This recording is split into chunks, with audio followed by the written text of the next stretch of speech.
خانقاہی system بنیادی طور پر یہ اہل سنت و جماعت کی ایک پہچان ہے، اور اس میں جو سب سے بنیادی چیز ہے وہ رسول اللہ صلی اللہ علیہ وسلم کی سنت، آپ کا طریقہ ہے۔ اگر کوئی شخص حضور کے طریقہ سے ہٹ جائے اور لوگوں کو گمراہ کرے تو ایسے شخص کے ہاتھ پر نہ بیعت ہو سکتی ہے اور نہ ہی ایسے شخص کی امامت قبول کرنی چاہیے، اور اس کے پیچھے نماز بھی نہیں پڑھنی چاہیے۔ حضور کے صحابہ کرام علیہم رضوان کو دیکھیے، حضور کے اہل بیت اطہار کو دیکھ لیجئے، کیا انہوں نے اس طرح کا کوئی درس دیا، کوئی اس طرح کے معمولات؟ پھر یہ تو بہت پیچھے کی بات ہے، اگر ہم اپنے بزرگان دین کو دیکھیں تو ہمارے اولیاء کرام رحمہم اللہ نے یہ طریقہ کار نہیں اپنایا، اور نہ ہی انہوں نے یہ لوگوں کو باقاعدہ اس کی تعلیم دی، یہاں تک کہ حضرت امام ربانی مجدد الفسانی علیہ الرحمہ آپ نے تو اس حد تک بات فرما دی،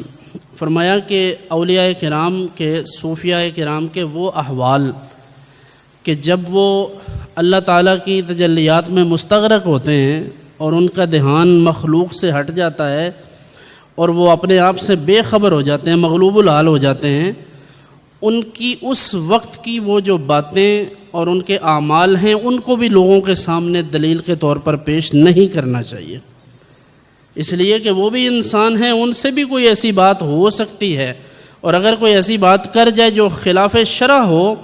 تو انہوں نے تو نام لے کر فرمایا کہ بایزید بستامی ہوں یا جنید بغدادی ہوں، یہ سب کے سب پابند ہیں جناب محمد الرسول اللہ صلی اللہ علیہ وسلم کے طریقہ کے، کہ جو حضور کے طریقے کے مطابق چلے گا ہم اس کی پیروی کریں گے، اور جو حضور کے طریقہ سے ہٹ کر چلے گا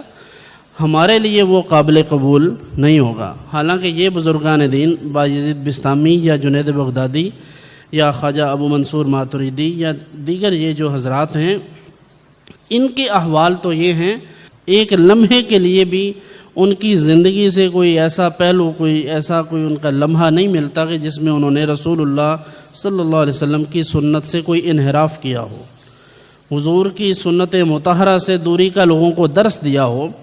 بلکہ ساری زندگی حضور کی شریعت کے مطابق خود بھی عمل کیا اور لوگوں کو بھی اللہ کے رسول کی تعلیمات سے آگاہ کیا۔ حضرت